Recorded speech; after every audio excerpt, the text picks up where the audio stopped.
कर्माध्यक्ष, वो सबके कर्मों का अधिष्ठाता है, वो देख रहा है तुम क्या कर रहे हो, इसलिए भोगना पड़ेगा। किसी और के देखने की जरूरत नहीं। कर्माध्यक्ष वो परमात्मा, वो देख रहा है तुम्हें। डरो, उससे डरो। पाप कर्म करते समय ध्यान रखो, तुम्हें देख रहा है कोई, वो है परमात्मा। वही कर्माध्यक्ष है, वही न्यायाधीश है, वो स्वयं देख रहा है। किसी की वकालत की जरूरत नहीं, गवाही की जरूरत नहीं, साक्षी की जरूरत नहीं। कर्माध्यक्ष, वो समस्त कर्मों का अध्यक्ष स्वामी तुम्हारे कर्मों को देख रहा है, उसका अवश्य फल तुम्हें देगा। सर्वभूताधिवासः, समस्त भूतों में वो निवास कर रहा है, पक्का निवास कर रहा है। साक्षी चेता, वो सबका साक्षी है और चैतन्य घन स्वरूप है। केवल वो निर्गुणश्च, वो सतोगुण रजोगुण तमोगुण तीनों गुणों से ऊपर उठा हुआ निर्गुण है। निर्गुण का तात्पर्य होता है गुणातीत।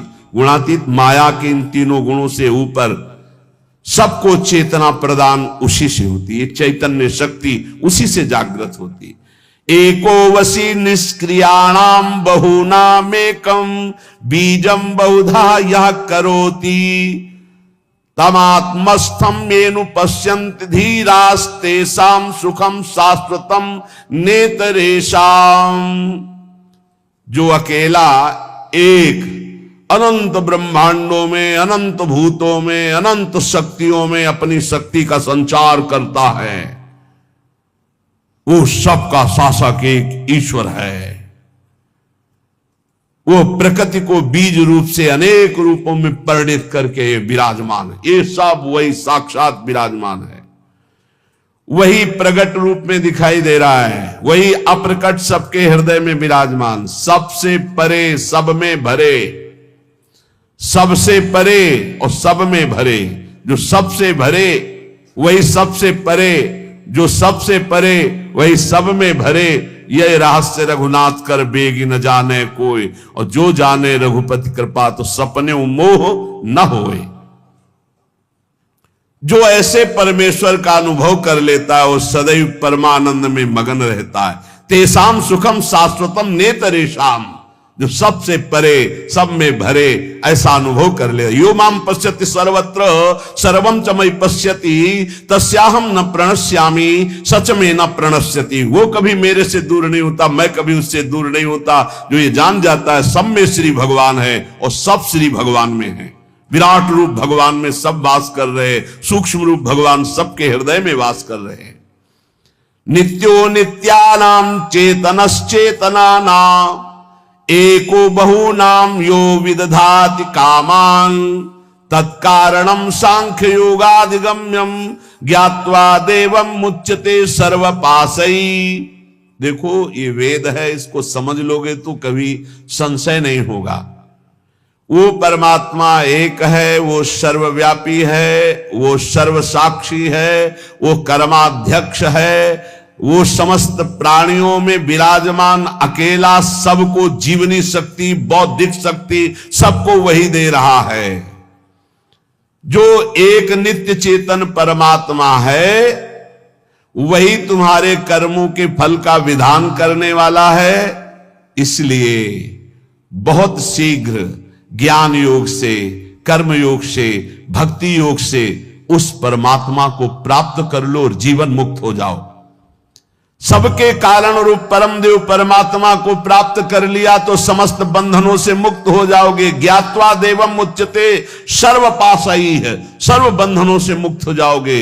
जीवन का परम लक्ष्य वेद कहता है, श्वेता श्वेतर्वेद, आपको भगवत प्राप्ति इसी जन्म में करनी, और कोई जन्म नहीं है। बार बार अन्य योनियों में जाने पर तुम कोई नया कर्म नहीं कर सकते। केवल मनुष्य जीवन में भगवत प्राप्ति कर सकते हो।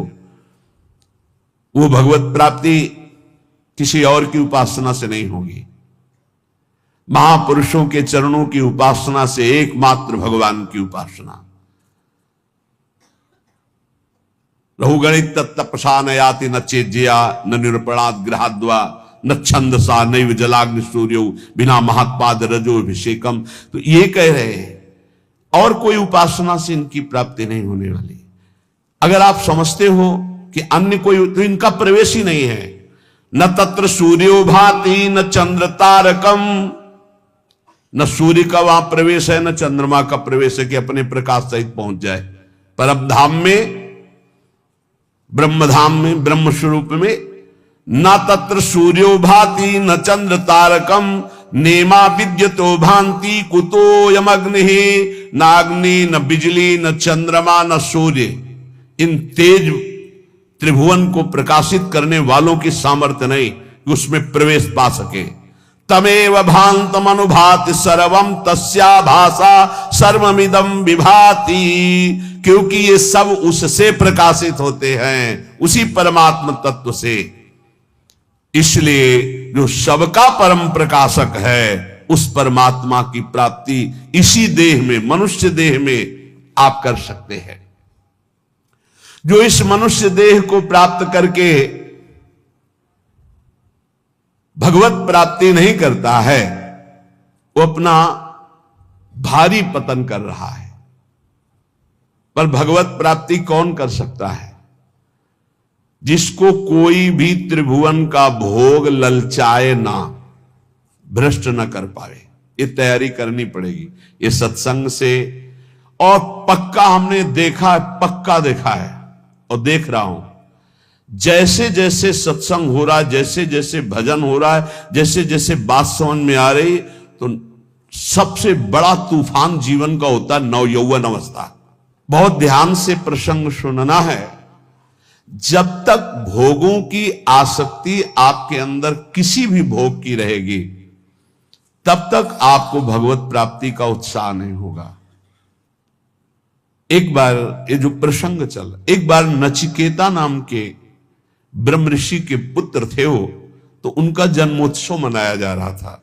तो जन्मोत्सव में अब वो ब्रह्म ऋषि थे तो बहुत से ब्रह्म ऋषियों को बुलाया, मंत्रोच्चारण हुए वेदों के, फिर गौवें दान की। तो नचिकेता ने देखा गलत हो रहा है, उन्हीं का जन्मोत्सव था। अच्छी अच्छी गौवें गौशाला में रख ली गई हैं और जो कम दूध देती हैं या जो दूध देना छोड़ने वाली हैं वो गौवें दान की जाए। तो उन्होंने दान करते समय ही पिता से कहा कि मुझे ये आपकी दान पद्धति ठीक नहीं लग रही। ऋषि पुत्र ऋषि थे तो एक तरह से पिता का अपमान हो रहा है और पिता की निंदा हो रही है। उन्होंने कहा आप ये ऐसी दुबली पतली गवें दान कर रहे हो, स्वस्थ गवें, नई ब्याई हुई गवें आप दान नहीं कर रहे हैं। ये दान पद्धति के विपरीत आप दान क्यों कर रहे हैं? गवें किसके लिए रखे हैं? मेरे लिए ना, मैं पुत्र हूं ना, तो आप दान मेरे लिए ही तो कर रहे हैं, तो आप ऐसा दान क्यों कर रहे हैं? तो मेरे को किसको देते हैं? मेरे लिए गवें तो मेरे को किसको देते हैं? तो उनका तुम्हें मृत्यु को देता हूं, जा। बड़े क्रोध में हुए और जा यमपुरी की यात्रा कर। और वो ब्रह्म ऋषि, एक एक शब्द सत्य होता है सत्य बोलने वालों का, तत्काल यमपुरी के लिए नचिकेता। अब अपराध था नहीं इसलिए सशरीर यमपुरी गए। अब जे ही यमपुरी में पहुंचे तो जो 12 महाभागवत है उनमें एक धर्मराज जी को भी कहा गया है। पापियों के लिए वो यम भयानक रूप है और धर्मात्माओं के लिए धर्मराज स्वरूप है। वहां वो थे नहीं, वो ब्रह्म सभा में किसी कार्य हेतु गए हुए थे। उनकी पत्नी ने आतिथ्य सत्कार करते हुए नचिकेता को वहां रखा कि जब तक धर्मराज जी नहीं आते हैं तब तक आप विराजमान रहिए। धैर्यपूर्वक वहां रहे। जब धर्मराज जी आए तो उनको कुछ बताना नहीं होता, वो सर्वज्ञ है। तत्काल देखा कि हाँ इनका कैसे आगमन हुआ, जान गए, बहुत प्रसन्न हुए। हे ऋषि बालक, मैं तुम्हें हृदय से सम्मानित करता हूं, मेरा आतिथ्य स्वीकार करो। अर्घदान किया धर्मराज जी ने और कहा मैं तुम्हारी धर्मनिष्ठा, सत्यनिष्ठा और परम पवित्र दूसरों के प्रति सुख बुद्धि का नमस्कार पूर्वक प्रशंसा करता हूं। मैं बहुत प्रसन्न हूं, बोलो तुम क्या चाहते हो? उन्होंने कहा मैंने सुना है कि आपको ब्रह्म बोध है, अध्यात्म विद्या के आप परम ज्ञाता हैं। मैं आपसे आत्मज्ञान चाहता हूं। उनका नहीं। तुम पृथ्वी का सम्राट पद स्वीकार करो, सुंदर सुंदर नवयुवतियां रानियों के रूप में तुम्हें मिलेंगी। मैं तुम्हें सम्राट पद में अभिषिक्त करूंगा। मृत्युलोक का सबसे बड़ा बलशाली, स्वस्थ रहकर हजारों वर्ष तक भोगों को भोगने वाला, चिंतित पदार्थ तत्काल उपस्थित हो जाएंगे। जो सोचोगे वही हो जाएगा, ऐसा तुम्हें आशीर्वाद देता हूं। बोले नहीं चाहिए, मुझे आत्मज्ञान चाहिए। छोड़ो, मैं तुम्हें स्वर्ग का देवराजेंद्र पद देता हूं। नवीन नवीन अप्सराएं तुम्हारी सेवा में रहेंगी। स्वास्थ्य भोग वैभव देवता तुम्हारे अधीन रहेंगे। ऐसा मैं तुम्हें वरदान देता हूं। बोले नहीं चाहिए, मुझे सिर्फ आत्मबोध चाहिए, आत्मज्ञान चाहिए। क्या क्या नहीं लालच दिया। जब कोई भी बात स्वीकार नहीं का, आत्मज्ञान चाहिए, तब बोले श्रेयश्च प्रेयश्च मनुष्य में तस् तौ संपरित्य विविनक्ति धीरः श्रेयो ही धीरे भी प्रेयसो व्रणीते प्रेयो मंदो यज्ञ क्षेमात् व्रणीते। हे नचिकेता, तुम महान हो। जब कोई भगवत मार्ग में चलना चाहता तो उसके सामने दो वस्तुएं होती है, एक श्रेय और एक प्रेय। श्रेय कहते हैं जिससे भगवत प्राप्ति होती है, प्रेय कहते हैं जिनसे भोगों की प्राप्ति होती है। दोनों सामने रखे जाते हैं। किनके? हमारे तुम्हारे ऐसे साधारण के नहीं, जिनका दृढ़ लक्ष्य बन गया भगवत प्राप्ति। अब जो भोग चाहिए वो सब मिलेगा, उसको फ्री मिलेगा, भोगो। और उत्तम भोग उसको एकांत में दिया जाएगा, भोगो। अगर प्रेय भोग लिया तो श्रेय की प्राप्ति का अधिकार क्षीण होने लगता है। अगर प्रेय को ठुकरा दिया तो श्रेय की प्राप्ति, श्रेय माने कल्याण, परम भगवत प्राप्ति, परमानंद की प्राप्ति, प्रेय भेजा जाएगा। यहां तो प्रेय के लिए ही श्रेय को स्वीकार कर रहे, भगवान को साधन मान रहे हैं और भोगों को साध्य मान रहे हैं। जबकि साध्य भगवान होने चाहिए, भोगों को साधन बना दो। नचिकेता, तुमने प्रेय को ठुकराया है, तुम श्रेय के अधिकारी हो। ध्यान देना, ये भगवत पार्षद हैं सब, ऐसे आप आगे नहीं बढ़ेंगे। आपके लिए भेजा जाएगा, ये ले लो, भगवान को छोड़ो, ये ले लो, भजन छोड़ो, ये ले लो। कोई वासना लेके जाओगे, भरपूर वो वासना की पूर्ति की जाएगी भजन छुटवाने के लिए। ये अंदर बैठा ये संत वाणी इसीलिए सुना रहे बड़े बड़े महापुरुषों की। प्रेय और श्रेय दोनों साधक के सामने रखे जाते हैं। बुद्धिमान उपासक को दोनों पर भली भांति विचार करना है कि ये प्रेय तो बहुत जन्मों में भोग चुका हूं, अब इस जन्म में नहीं, इस जन्म में मुझे भगवत प्राप्ति करनी है। वो श्रेष्ठ बुद्धि परम कल्याण के साधन के सामने समस्त भोग, सम्मान, प्रतिष्ठा को त्याग करके श्रेष्ठ समझकर भगवत प्राप्ति को आगे बढ़ता नहीं चाहिए। परंतु जो मंद बुद्धि वाला होता है वो योगक्षेम की इच्छा रखकर भोगों को स्वीकार कर लेता है और परम कल्याण से वंचित हो जाता है। त्वं प्रियान प्रिय रूपाश्च कामान विध्यायन् नचिकेतो त्यस्राक्षी नैताः स्रंकाम वित्त मयी मवाप्तो यस्याम मज्जन्ति बहवो मनुष्याः। बहुत सुंदर प्रसंग है। हे नचिकेता, उन्हीं मनुष्यों में तुम ऐसे निष्प्रिय निकले कि तुमने न मृत्युलोक, न स्वर्गलोक, न किसी भी भोग को स्वीकार किया। तुमने अत्यंत सुंदर लुभावने हमारे दिए हुए भोगों को ठुकरा दिया। तुम्हें सुंदर रूप मिलता, सम्राट पद मिलता, परलोक में सब भोग मिलते, तुमने भली भांति उनका त्याग कर दिया, कहीं नहीं विचलित हुए। मेरे लोभ देने पर भी तुमने संपत्ति श्रृंखला को ही छोड़ दिया। तुम किसी लोभ में नहीं फंसे, जिसमें प्रायः सब फंस जाते हैं। अविद्याया मंतरे वर्तमानाः स्वयं धीराः पंडितम मन्यमानाः दंद्रम्यमाणाः पर्यन्ति मूढ़ा अंधेनैव नीयमाना यदान्धाः। ये अज्ञान के द्वारा ग्रसित लोग, अपने को बुद्धिमान और विद्वान मानने वाले, ये भोगों में कैसे फंस जाते हैं। ये मूर्ख हैं जो भगवान को प्राप्ति के इस मानव देह में तप और संयम जितेंद्रियता का त्याग करके ये भोगों में फंस जाते हैं, फिर नाना योनियों में भटकते हैं, ठोकरें खाते हैं। इनकी वही दशा है जैसे अंधे के पीछे कोई अंधा लाठी पकड़कर चले, दोनों कुएं में गिर जाएं। ऐसे ये अपने को समझते तो बुद्धिमान है, विद्वान है, पर जो भोगों में रत है वो मूर्ख हैं। वो नाना योनियों में भटकेंगे और उनके पीछे चलने वालों की वही दशा होगी जो अंधे की लाठी पकड़ करके अंधा चलता है तो दोनों कुएं में गिरते हैं।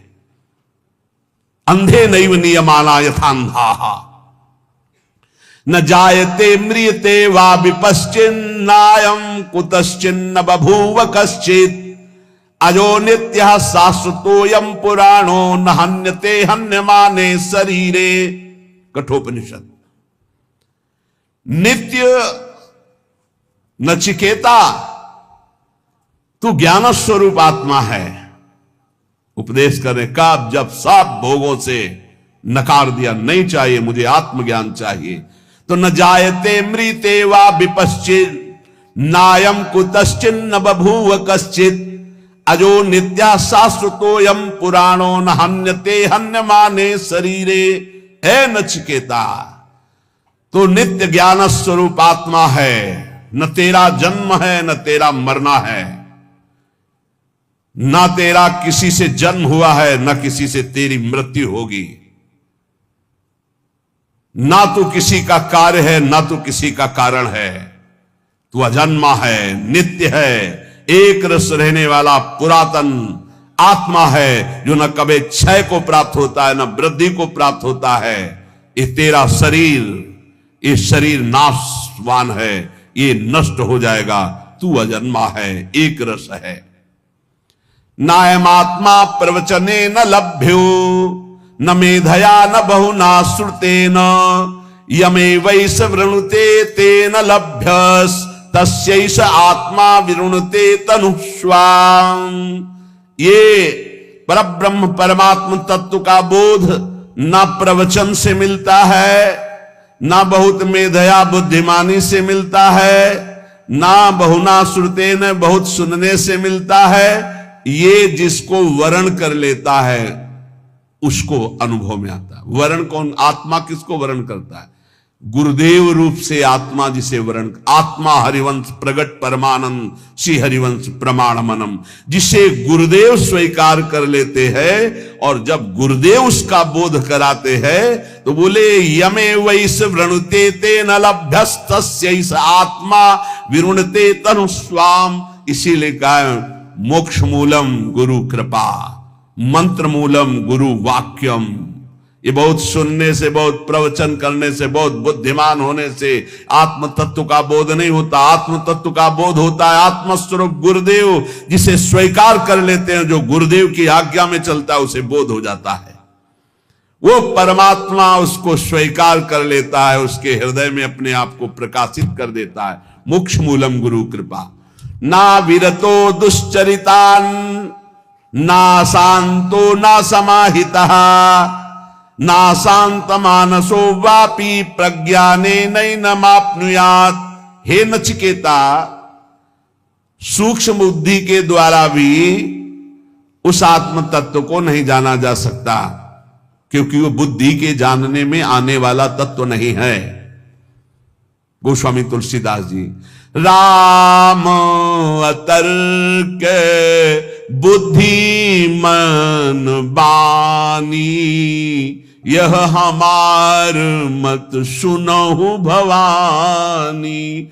बुद्धि, मन, वाणी, इनकी तर्कना राम जी तक नहीं पहुंच सकती। राम जी आके इसमें विराजमान हो जाते हैं। बिल्कुल वही बात, न प्रवचन सुनने से, न प्रवचन करने से, न बहुत बुद्धिमान होने से परमात्मा की प्राप्ति कर ले, ऐसी बात नहीं है। परमात्मा जिसे स्वयं गुरु रूप से वर्ण करके कृपा करता है, उसके हृदय में वो बोध रूप से प्रकाशित हो जाता है। और बहुत बढ़िया बात कह रहे हैं, उस परमात्म तत्व को न शुभ साधनों से प्राप्त किया जा सकता है और न अशुभ आचरणों से उसको छोड़ा जा सकता है। इसीलिए जो सिद्ध हो जाते हैं, फिर उनके ऊपर वेद शासन नहीं रहता। कह रहे, नाविरतो दुश्चरिता न शांतो न सबाहिता। जो अपने स्वरूप को गुरु कृपा से प्राप्त हो गया है, तो वो शुभ आचरणों से प्राप्त नहीं हो सकता और अशुभ आचरणों से उसकी निवृत्ति नहीं हो सकती। वो अपने स्वरूप में ही रहता है। जो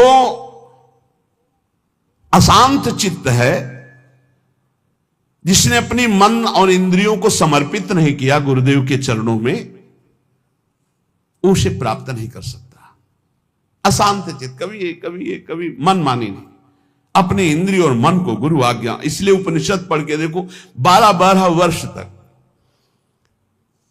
कई ऐसे प्रसंग आते हैं, गए हैं ब्रह्मबोध करने, कहा जाओ गाय चराओ जाके। बहुत वर्षों तक उनकी परीक्षा हुई गाय चराने की। 15 दिन में मिलते रहिए, जंगल में जाइए, 15 दिन बाद आए, बड़ा शरीर स्वस्थ। तुम्हारा शरीर स्वस्थ कैसे है? गुरुदेव भिक्षा मांगकर पा लेते हैं और गाय चराते हैं। किसने आदेश किया था भिक्षा मांगने का? हमने तो सिर्फ गाय चराने का आदेश किया था। शब्दों पर गलती हुई। गुरुदेव भिक्षा मांगकर गुरुदेव को अर्पित करके उनके आदेशानुसार पाया जाता है। आपने तो बड़ा अपराध कर दिया। आगे से गुरुदेव भिक्षा नहीं मांगेंगे, आ जाओ गाय चराओ। फिर कुछ दिनों बाद आए, फिर स्वस्थ। कैसे स्वस्थ कैसे हो? तुम्हारी हड्डी हड्डी सूखी क्यों नहीं? गुरुदेव गाय का दूध ले लेता हूं, बहुत हजारों गाय हैं। गाय तो मेरी है, तुम्हारा अधिकार दूध पीने का कैसे? मैंने आदेश किया? नहीं गुरुदेव, बिना आदेश के हमारी गायों का दूध लेना मतलब चोरी करना, यह अपराध है। जी जाओ गाय चराओ। फिर काफी दिनों बाद आए तो फिर स्वस्थ। स्वस्थ कैसे हो? गुरुदेव बछड़ों से जो फेन गिरता है तो हजारों गाय में फेन चाट लेता हूं, इसलिए प्राण पोषण होता है। हमारे बछड़े बड़े दयालु हैं, तुम्हें इस दशा में देख करके वो दूध अधिक गिरा देते, फेन गिरा देते, इसलिए चाट लेते। आज से वो भी नहीं चाटोगे? जी गुरुदेव। अब सब मना हो गया। एक दिन बहुत भूख लगी, तो आक अकौड़ा, उनको पता नहीं था कुछ जंगलों का, तो उन्होंने आक के फूल और पत्ते काफी चबा लिए। वो जहर होता है, आंखें अंधी हो गई, वो एक कुएं में गिर गए। और उन्होंने पुकारा गुरुदेव गुरुदेव गुरुदेव। जब नियत समय पर गुरुदेव के लिए पहुंचे तो गुरुदेव की पुकार जो उनके हृदय में हुई वो उनको झंकृत की। उन्होंने कहा कि खोज करो, कुछ संकट है शिष्य पर। गौएं खोजी गई तो जिस दिशा में मिली वहां आवाज लगाई गई, तो एक कुआं से आवाज आ रही थी, गुरुदेव गुरुदेव। नजदीक पहुंचे, उनका बेटा तुम्हारी ये दशा कैसे हुई, कुएं में कैसे गिर गए? तो उनका गुरुदेव मुझे पता नहीं, मैंने किसी वृक्ष के पत्ते और फूल पा लिए। तो उनका आज्ञा कहां थी? आज्ञा के विरुद्ध क्यों किया? तुम्हें उपवास करना चाहिए था। उनका गुरुदेव आखिरी गलती, अब जीवन में कभी गलती नहीं होगी, मेरी आंखें चली गई हैं। तो उनका मैं अभी मंत्र तुम्हें देता हूं, अश्वनी कुमार देवताओं के वैद्य आएंगे और तुम्हें औषधि देंगे, अभी तुम दिव्य नेत्र वाले बन जाओगे। गुरुदेव ने मंत्र उच्चारण किया, अश्वनी कुमार आ गए। अश्वनी कुमारों ने कुएं की रचना की और कहा इसे पाओ। बोले कदापि नहीं, बहुत त्रुटि हो गई। अब जब तक गुरुदेव आदेश नहीं करेंगे तब तक जबान में कुछ नहीं रखूंगा। गुरुदेव ने कहा पा लीजिए, हमारी ही आज्ञा से सब हो रहा है। तब उन्होंने जे ही पुआ पाया, दिव्य नेत्र उनके जागृत हो गए, बाहर आए। गुरुदेव ने हृदय से लगा, जे ही हृदय से लगाया, चारों वेदों का ज्ञान अपने आप हो गया, कभी पढ़ाना नहीं पड़ा। गुरु कृपा ही केवलम। सूक्ष्म बुद्धि के द्वारा भी इस परमात्म तत्व को मनुष्य नहीं प्राप्त कर सकता। ना विरतो दुश्चरिता, ना शांतो, ना समाहिता, ना समाहिता, समाहित बुद्धि से भी नहीं, बुरे आचरणों से इसकी निवृत्ति नहीं हो सकती। यह उसी को प्राप्त होता है जिस पर गुरु कृपा होती है। जो अशांत है, जो अजितेंद्री है, जो मनमानी आचरण करता है, वो कभी ब्रह्मबोध प्राप्त नहीं कर सकता है। आत्मानः रथिनम विद्धि शरीरा रथ में वतु बुद्धिम तु सारथिम विद्धि मनः प्रग्रह में वच। हे नचिकेता, तुम ऐसा समझो कि जीवात्मा रथी है, रथ का स्वामी है। शरीर ये रथ है, बुद्धि सारथी है, और इंद्रियाणि हयानाहुर विषया हस्तेषु गोचरान। इंद्रियां घोड़े हैं और विषय वो रास्ता है जहां इंद्रिय रूपी घोड़े ले जाते हैं। बहुत सुंदर। इंद्रियों के घोड़ों की आत्मेन्द्रिय मनोयुक्तम भोक्त्याहुर्मनीषिणः। इंद्रियों रूपी घोड़ों की लगाम मन है। बहुत सुंदर रूपक से वर्णन कर रहे हैं। शरीर एक रथ है, इसमें बैठा हुआ रथी जीवात्मा है, इंद्रिय इसके घोड़े हैं, मन इसकी लगाम है। इन घोड़ों के चलने का रास्ता शब्द स्पर्श रूप रस गंध, ये 5 विषय हैं जिनमें मना कष्टानि इंद्रियाणि प्रकृति स्थानि कर सती।